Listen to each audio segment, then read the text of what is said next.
Radyo. Huwag mo sabihin radyo. Sabihin mo. Sabihin mo. Energy. Pangga Bingo Plus Panalo!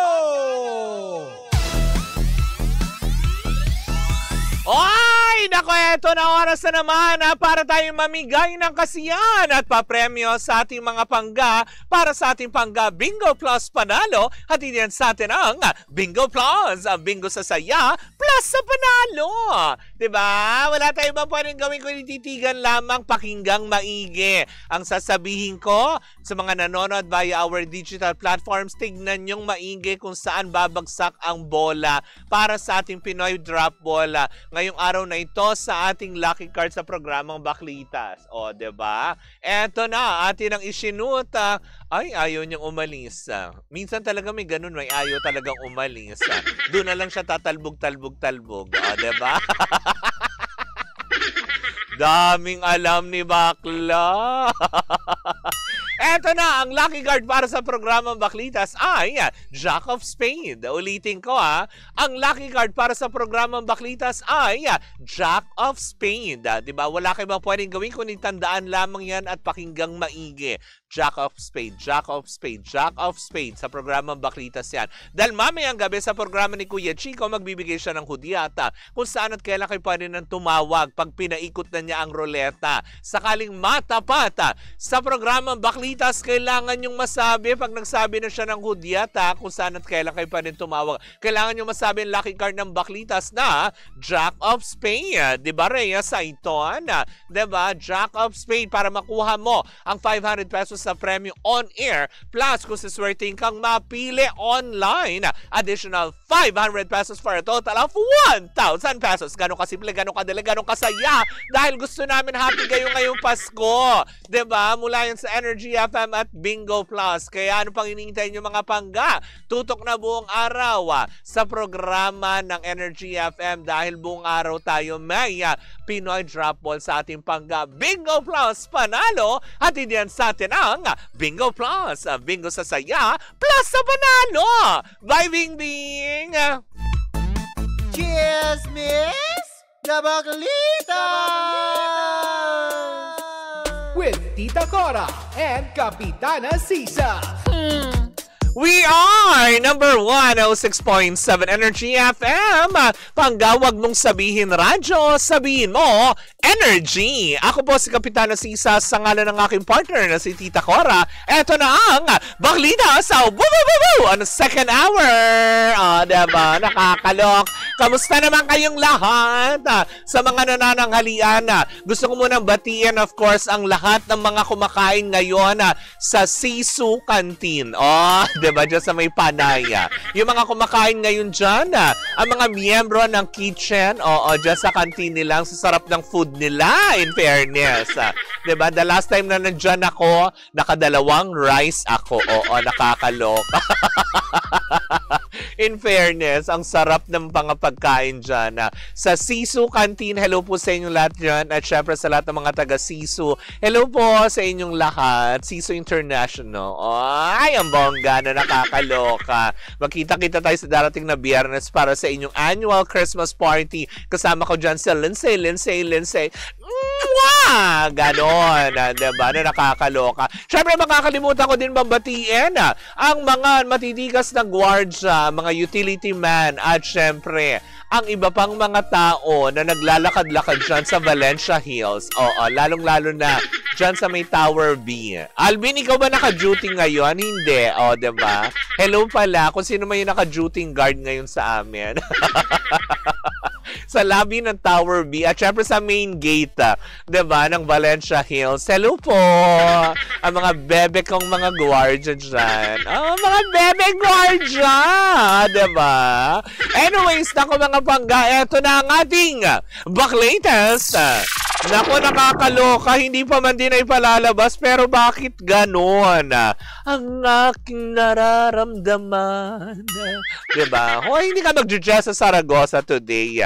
Eto na nga ang mga reaksyon ng mga tao sa magiging tambalan nga ni na Catherine Bernardo at James Riad.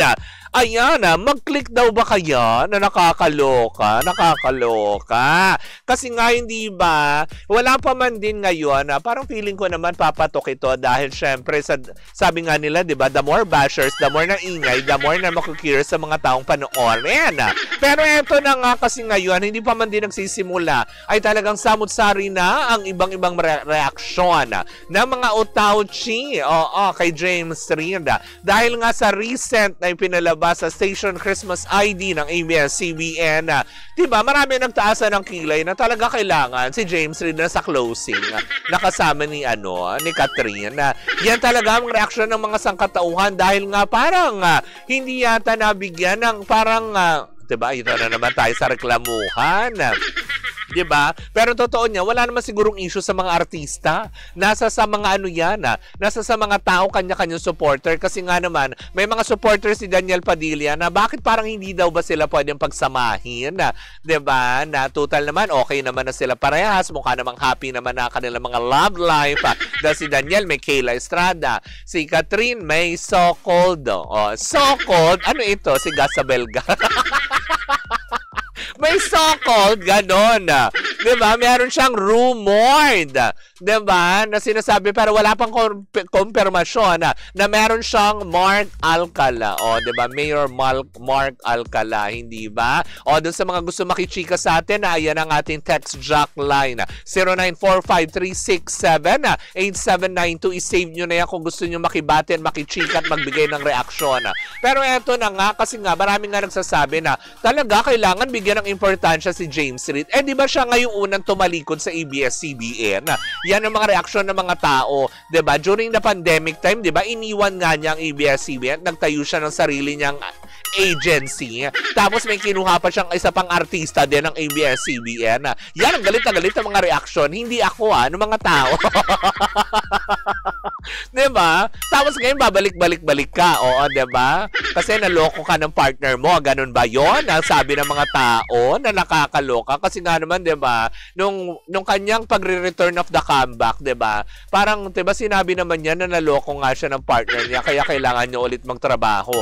So, ang ibig mo sabihin nito, kaya ba dumidikit kay Catherine Bernardo para muling sumigla ang career? Ganun ba yan? So, lagi na lang ba na si Catherine na lang ba ang panablagan? Panabla! Ano yun?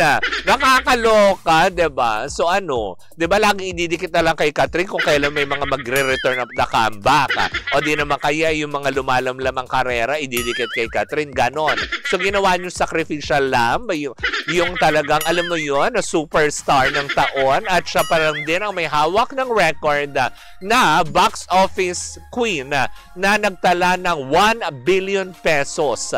Diba? Na nakakaloka sa Philippine industry. Ewan ko dati kung meron na. Correct me if I'm wrong. Pero sa kanyang henerasyon, siya pa lang ang nakapagtala ng 1 billion pesos na profit, 'di ba, sa isang pelikula nila, 'di ba? Nakakaloka 'yan. Kaya nga naman sabi nga naman ng ilan, bakit ba naman hindi na lang din natin pagbigyan? Kasi ayon sa ating nakalap na chika, yung teleseryeng gagawin pala nila ni Catherine Bernardo na may pinamagatang Someone Someday ay mukha yatang love triangle story ito dahil ito yung pagbabalik proyekto ni Maha Salvador sa ABS-CBN. Oy, diba na nakakaloka? Makakatambal pala ni Maha Salvador sina Catherine Bernardo at James Reid na kung saan nga naman, diba, dito pinupupog ng samut-saring reaksyon, diba, na talaga bakit James Reid? Talaga James Reid of all, diba? Pero mukha naman din masaya rin naman ang lahat dahil nga si Maha Salvador ay muling nagbabalik ABS-CBN. Hindi natin alam kung nagbabalik nga ba or it's a joint project under sa Crown Artist. Kasi diba meron silang sariling artist agency ni Rambo Nunez na kung saan dati hinawakan niya sina John Lloyd. Gusto mo yung paghawak kay John Lloyd? Ako din, sana mahawakan ko din siya kahit haplos lang. Eme! Iba na naman ang nasa isip mo, bakla ka ng taon. Diba? Na nakakaloka. Pero yun na nga, as in talagang sabi ng ilan, mukha yata kakaabang-abangan ito dahil syempre magiging box office comeback na nakakaloka. Pero ayon naman sa ating mga nakalap na chika, marami din naman siyang makakasama doon. Parang, if I'm not mistaken, nandun sila Rita Avila, makakasama din dito sa Someone Someday.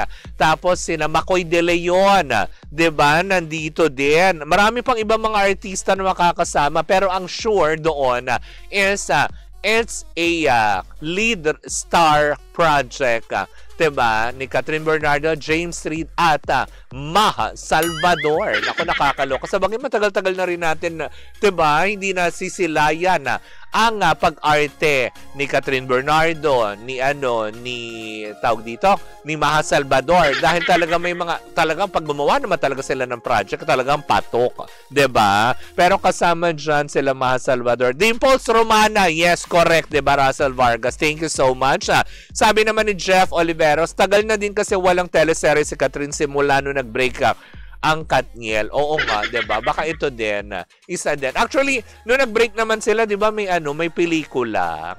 Nagpahinga sa paggawa ng teleserye, pero may pelikula. 'Di ba? Sila ni Alden na nag 1 billion nga sa takilya, na nakakaloka. Anyways, sabi naman ni Kenji, for me, mas okay nga kung Catherine-Alden tandem. Parang walang spark pag si James Reid, opinion lang naman. Well, sa bagay, we respect that. Totoo naman, hindi ba?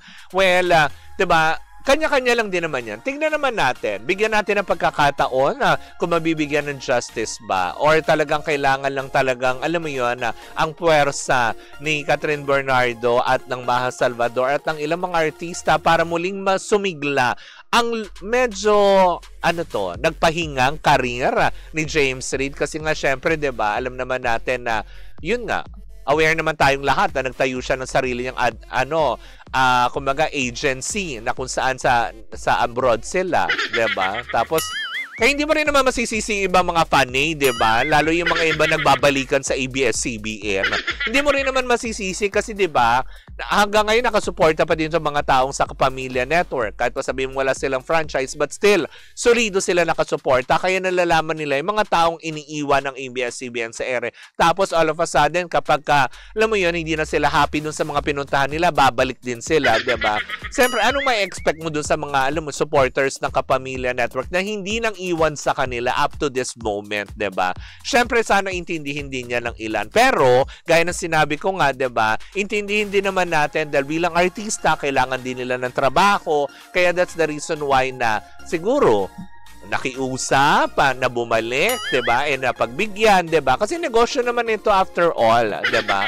Kaya tingnan na lang din natin, 'di ba? Kung anong magiging kahinatnan nito, 'di ba? Ito ba'y magiging patok? Magki-click ba kanilang tambalan? Magkakaroon ba sila ng chemistry dalawa ni James Reid at Catherine Bernardo? Well, malalaman natin yan sa darating na 2026 dahil yan daw. Doon daw yata ipalalabas ang naturang teleserye. Pero eto pa, bago ako tuluyan magpaalam, panibagong pasabog din, diba? Kung magkatapatan ng malalaking artista ng ABS-CBN, ang ilulunsad na proyekto ng ABS-CBN ngayong 2026. Kung ano man yan, sama-sama natin pakatutukan yan sa pagbabalik ng Baklita sa Woo! Muling po ako po si Kapitana Sisa sa ngalan ng aking partner, si Tita Cora. Tuloy-tuloy pa rin po muna ang ating tugtugan. Siyempre, dito po lamang yan sa number 106.7 Energy FM. Panggawag mong sabihin radyo, sabihin mo Energy!